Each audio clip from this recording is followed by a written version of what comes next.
سر رسمي أوفو كان فريق تضبط إلى بعض الدول البرلمان كا هذا كله الجمهورية الثلاث الصومالية أنا لو بدنا يا واجبات في دستورنا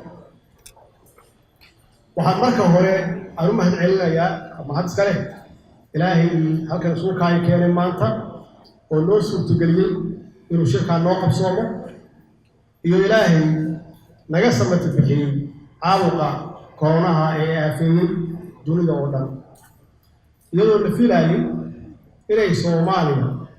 وأنا هيدا بنتي يقولوا إن دبعتوين أن كافوا منه إلهي ما هتسكرها ونجسم التفكير وليس كسر ما يقارن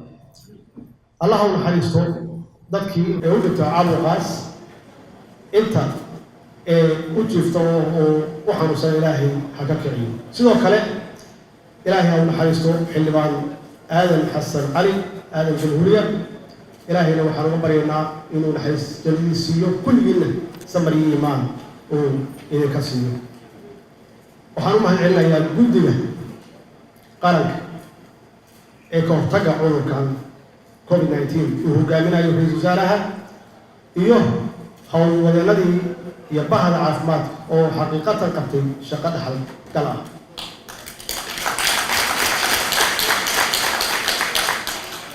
وها حسيت مضر إن ذلك أن كسو علمي إن كبدن كن يلا بقول أموادين الصوماليين كحيرنا دي بده عيو كان درتيس وإلهي نقولي وحنا ما دعينا يا دولة تركيا وحقيقة ما تكون معي مع اسمها موجود داخلي آدي يعني وما دعينا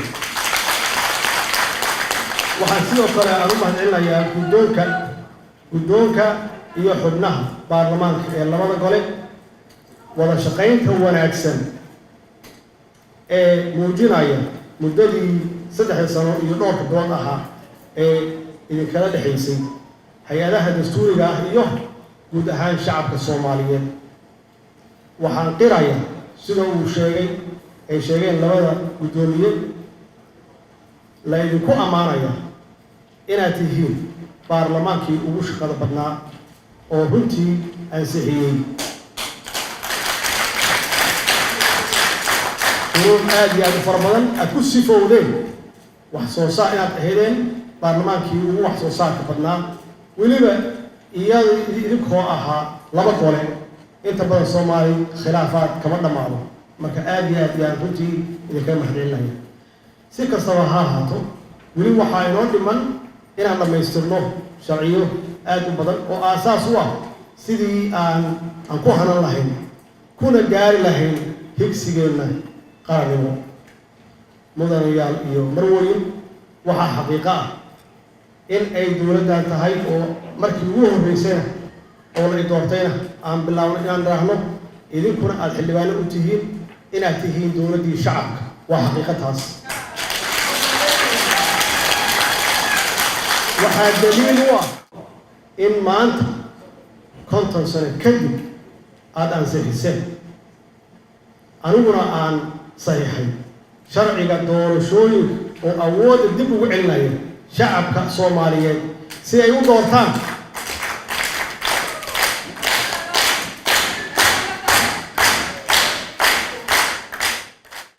shacabka Soomaaliyeed u doortaan xisbiga iyo dowladda ay doonayaan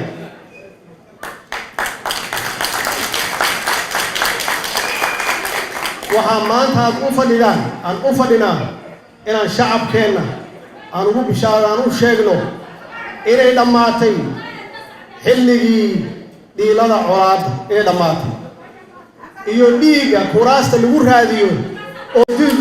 jiri jiray waa dhammaatay waxaan u gudubnay xilli muwaadin kasta oo Soomaaliyeed oo si xor ah ugu dhiiban doono codkiisa una dooran doono madaxda uu doonayo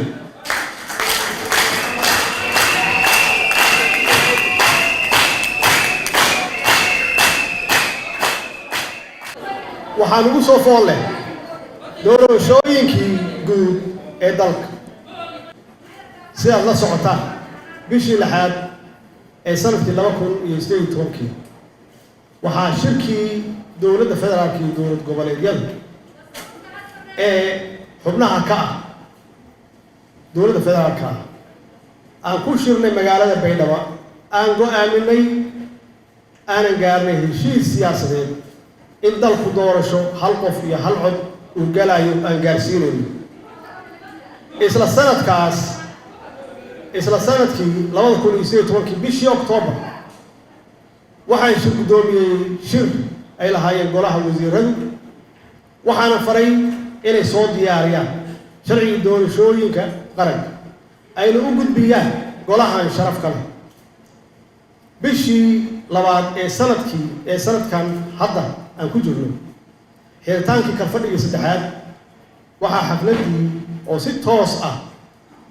looga daawanayay muuqaalka baahiyaasha adduunka ayna ka soo qayb galeen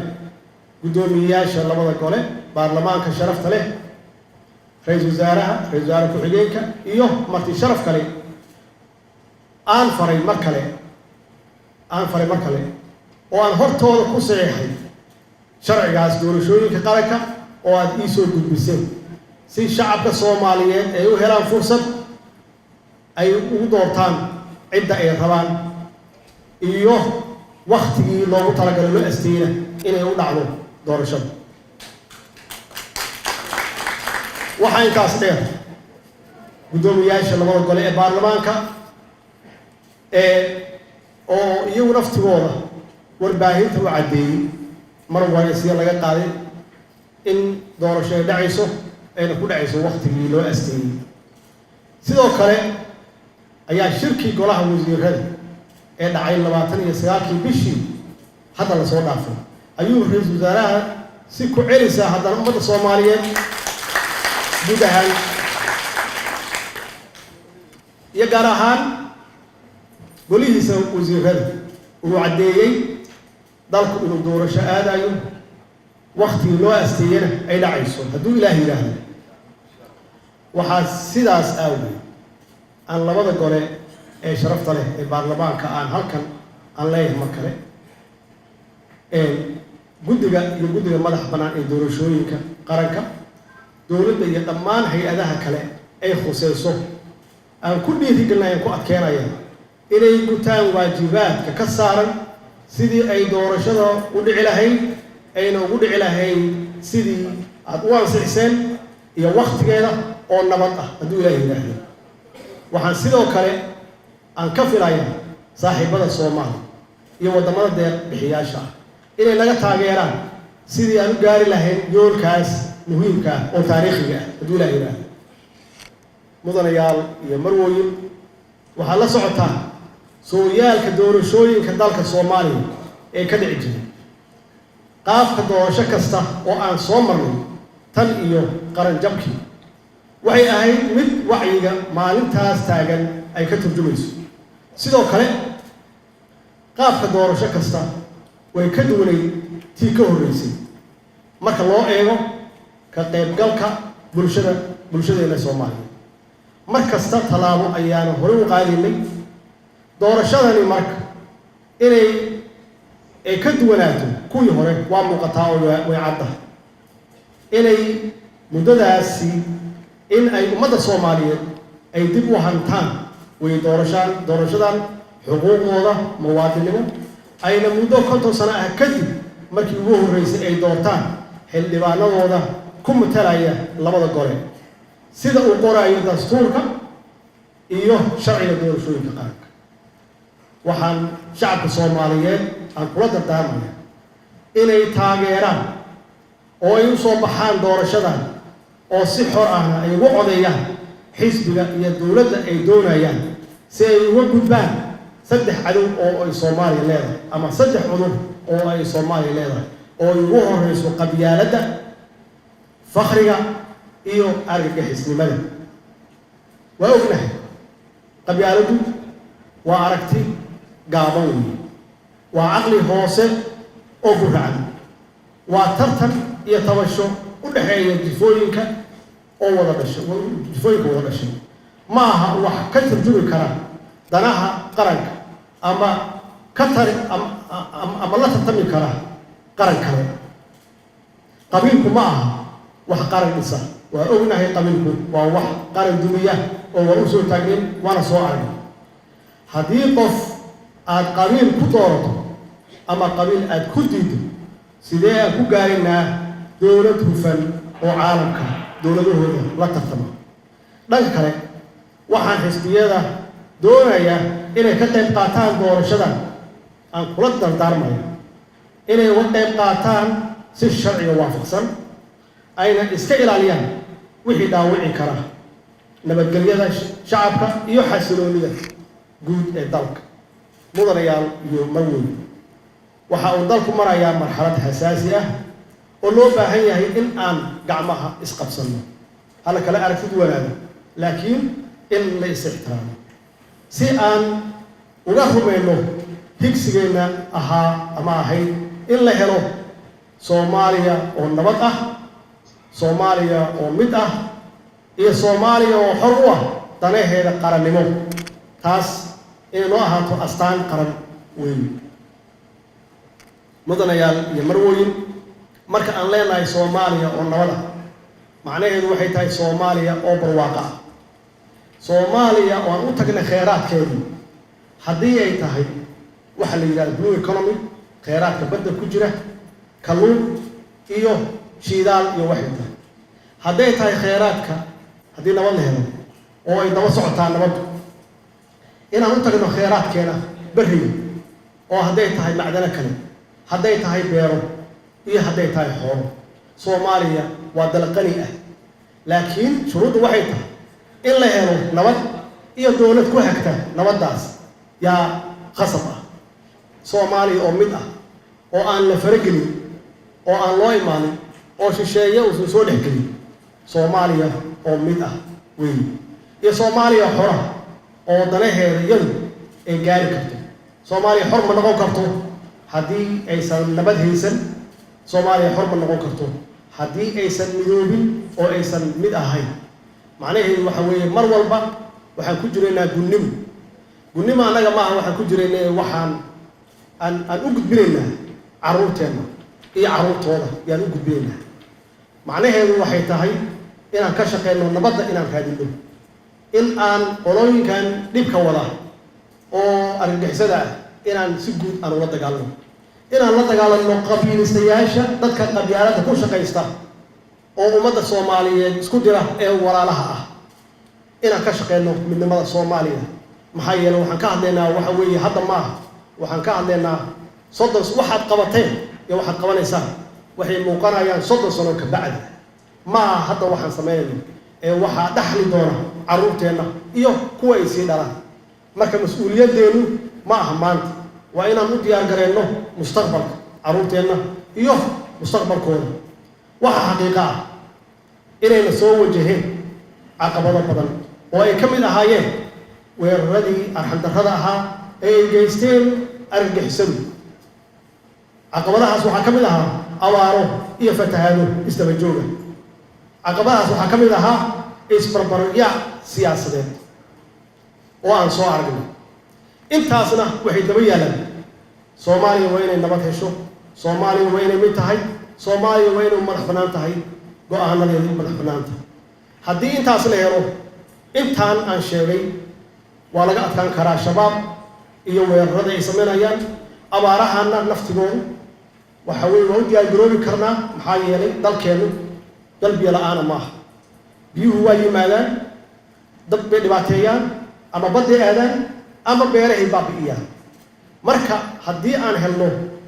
dowlad wanaagsan oo ka shaqaysa nabadaas waxa xaqiiqo ah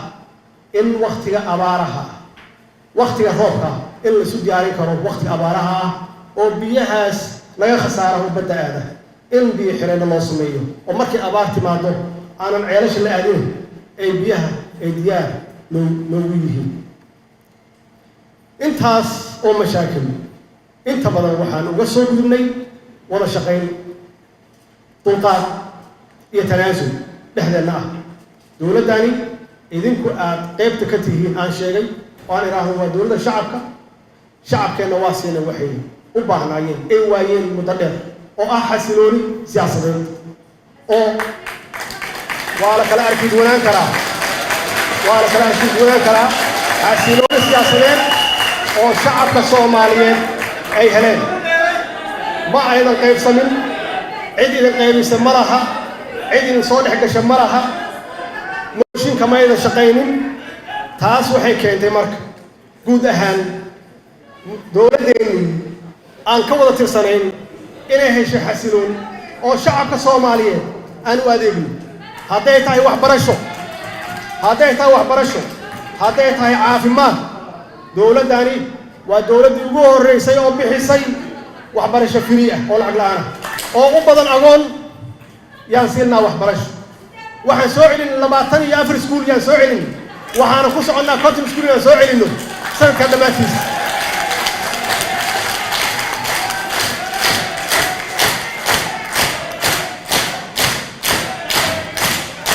waxaan ku gaarnay xasilooni siyaasadeed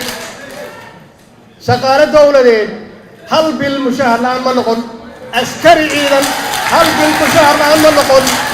idinkaa ugu wacan idinkaa ka mas-uula oo ka shaqeeya xasiloonidaas haddaynan idinka ahaan lahayn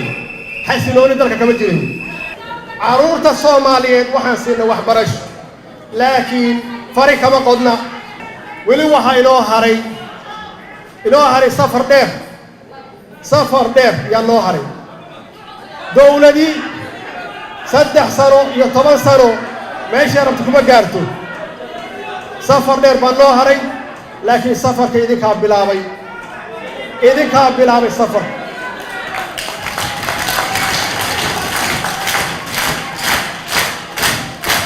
oo fursad siiyey ra'iisul wasaarahayga inuu shaqeeyo oo aan ummadeenna u shaqayno oo aan shacabkeenna u shaqayno hala kala aragti duwanaado waa caafimaad laakiin ixtiraamka waa inuu meesha ku jiro ummadda Soomaaliyeed aad matashaan ixtiraam waa inuu meesha ku jiro walaalayaal waxaan rabaa inaan dhowr qodobood aan ku daro halkan waa arkaya qofka firimbiga hayo waqti ma hayo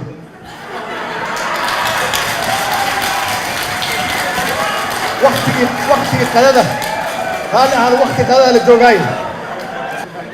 walaal sanadkiiba haddii mar 3 bilood mar haddii lisu yimaado sanadkiiba haddii lisu yimaado in la isdhegaystaa wanaagsan walaalayaal si aan u xaqiijinno marka arrimaha amniga oo muhiim noo ah si aan u xaqiijinno higsigeenna qarannimo waxaa dowladdani xoog saartay sidii ay wax uga qaban lahayd nabadgelyada dhaqaalaha iyo siyaasadda iyo dabcan la dagaalanka musuqmaasuq tan iyo intii aad i doorateen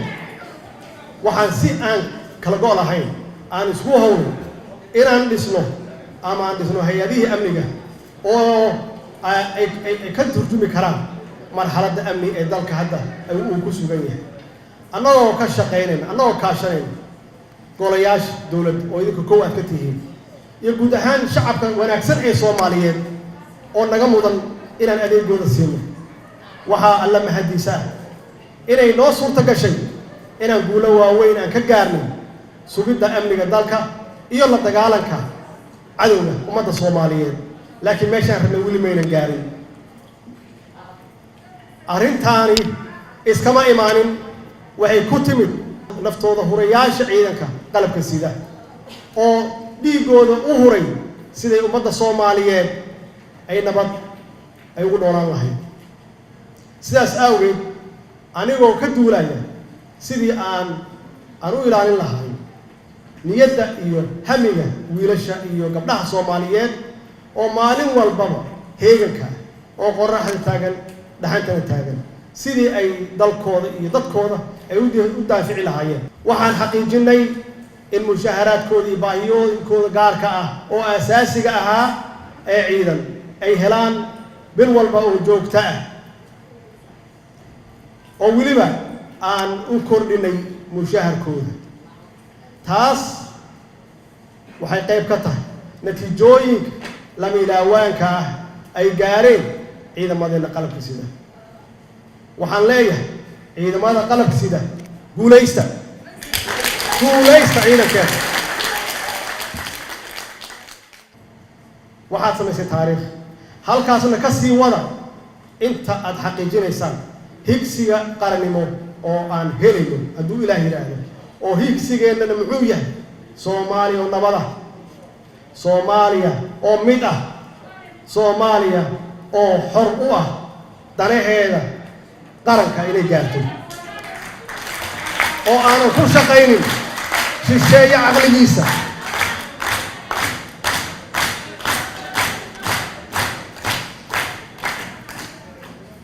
waxaan shaki ku jirin in dib u dhiska ciidanka uu ahaa shaqo aad iyo aad u dhib badan oo u xoog badan, runtiina ay ahayd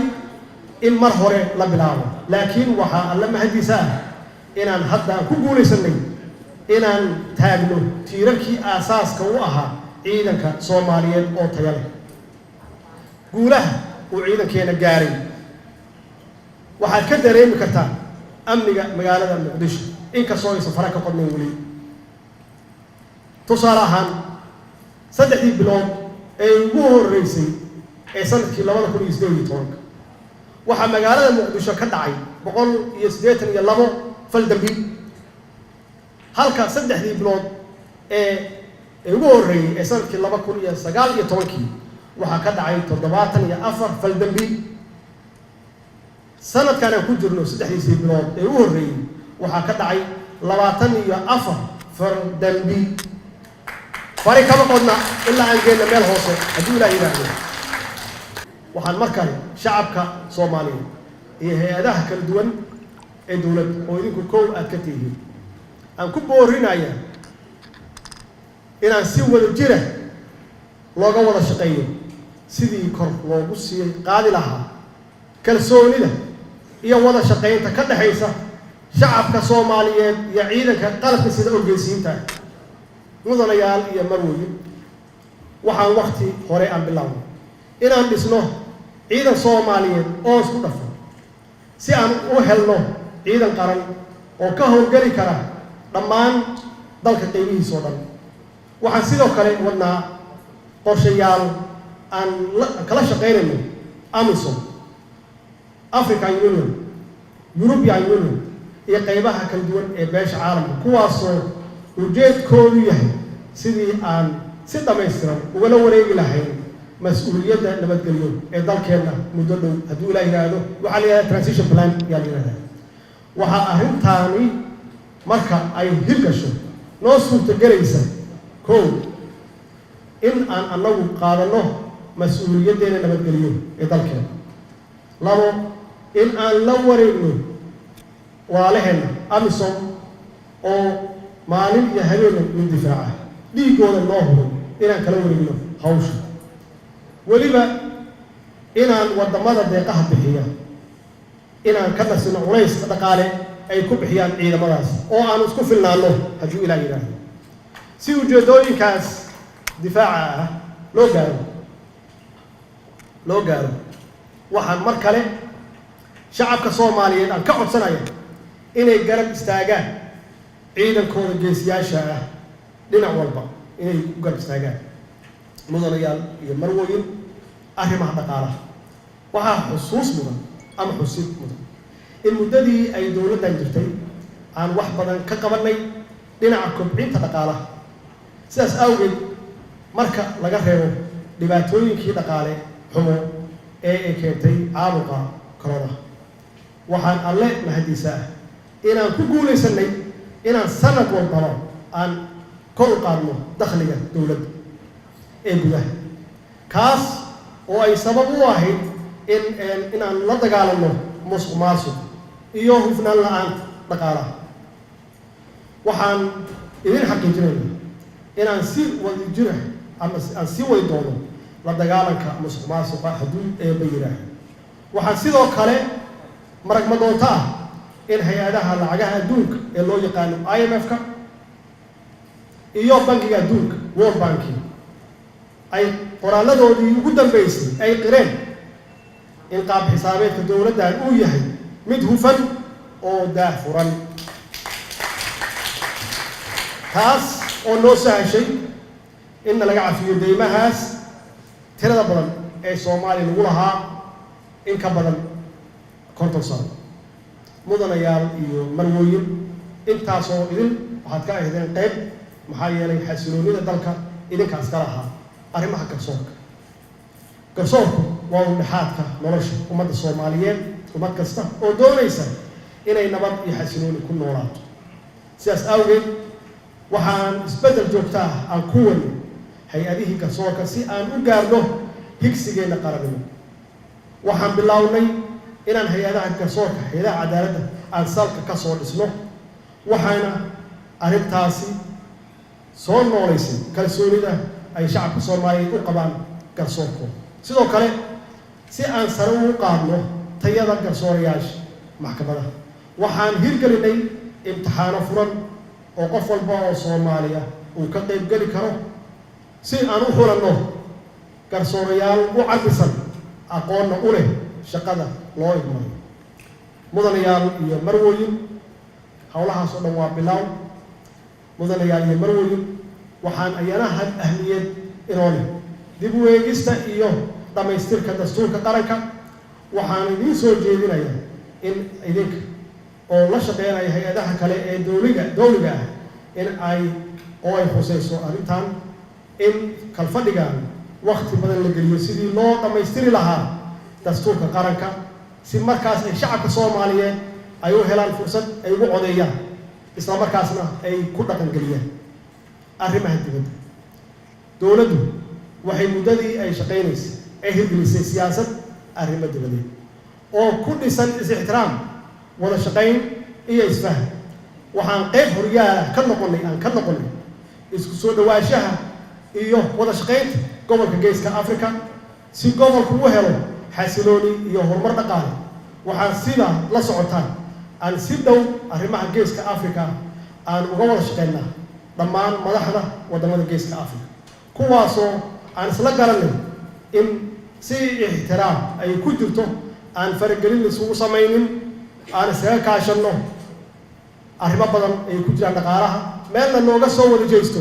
waxyaabaha xasilooni darrada ku keeni kara gobolka guud ahaan ama gaar ahaan qaybaha ka mid gobolka sidoo kale waxaan rabaa inaan idin caddeeyo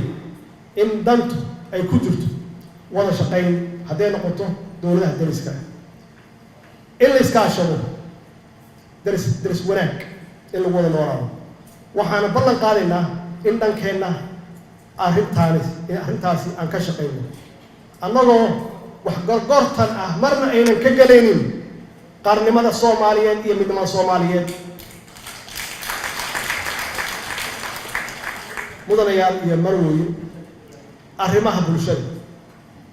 waxaan rabaa inaan halkan maanta aan uga hambalyeeyo dhalinyarada Soomaaliyeed meel kasta ay joogaan oo runtii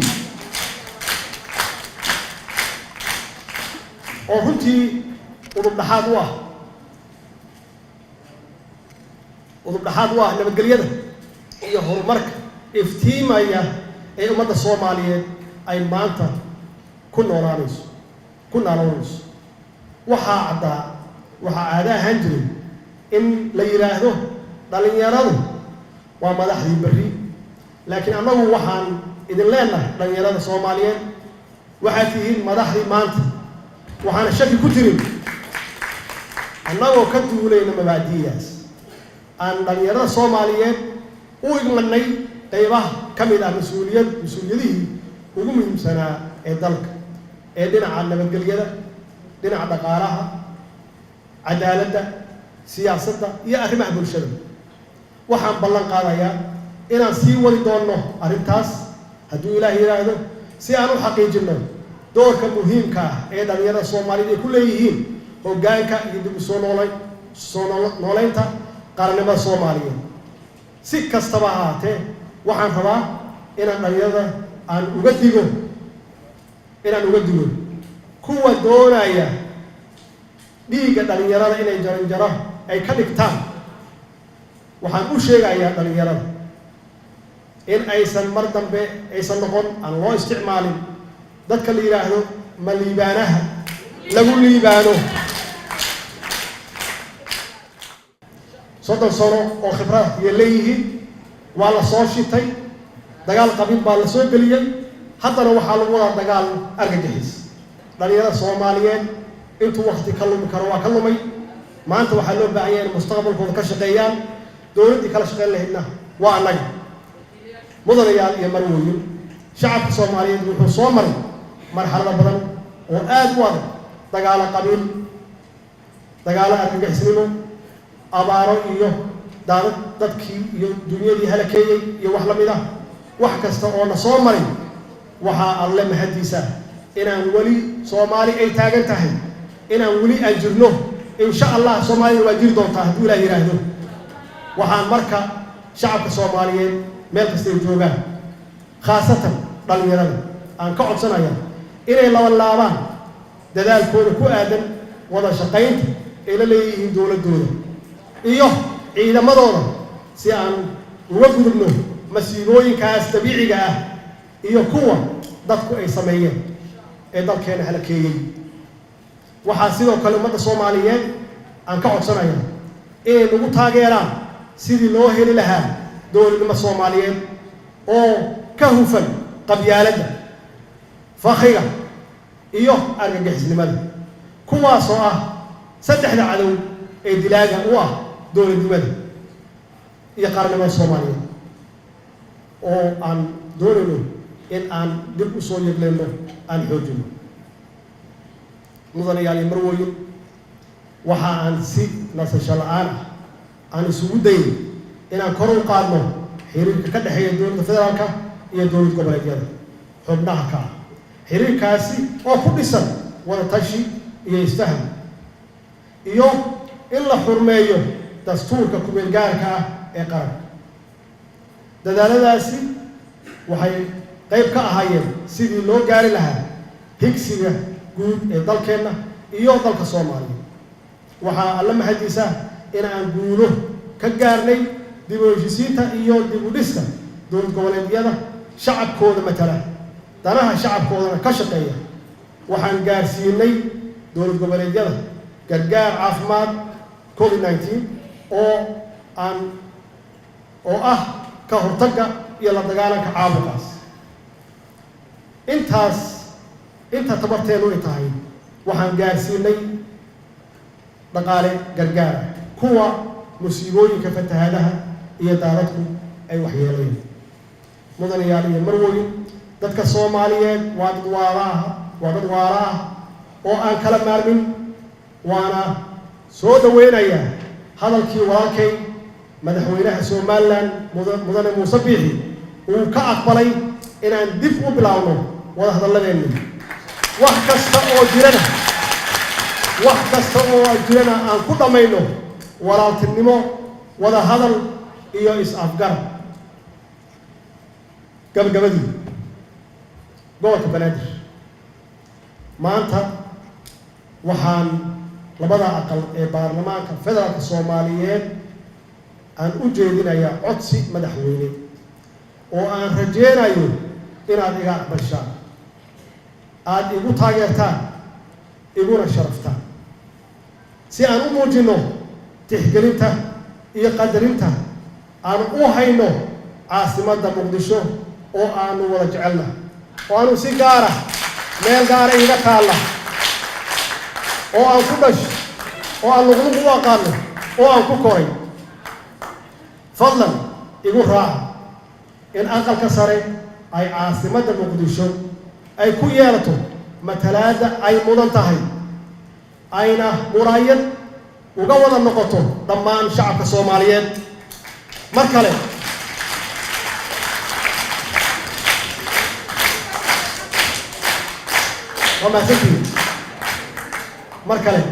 waxaan ummadda Soomaaliyeed meel kasta oo ay joogaan aan ugu baaqaya inay ka qayb qaataan dib u dhiska dib u heshiisiinta nabadgelyada dalka horumarinta dhaqaalaha dib u dhiska adeegyada bulshada sida iskuullada iyo xarumaha caafimaadka, dib u dhiska kaabayaasha dhaqaalaha sida dhismayaasha dowladda ama wadooyin, dekedaha, iyo tan hadda aad wadaan oo muhiimka ah sidii aan u hirgelin lahayn doorashooyinka soo socda. waxaana idinku dardargelinaya ama idinku dardaarmaya inaan ka difaacno dalkeenna, inaan diinteenna aan difaacno, ka difaacno argagixisada, inaan ka difaacno qabyaaleystayaasha ama qabyaaladda, inaan ka difaacno, in aan la dagaalno fakriga. waa saddexda cudur ee dilaaga u ah dowladnimada Soomaaliyeed iyo qaranka Soomaaliyeed. waxaan si rasmi ah aan ugu dhawaaqayaa inuu idin furmay ama idin furan yahay kal fadhiga toddobaad. wasalaamu calaykum waraxmatullaahi wabarakaatu.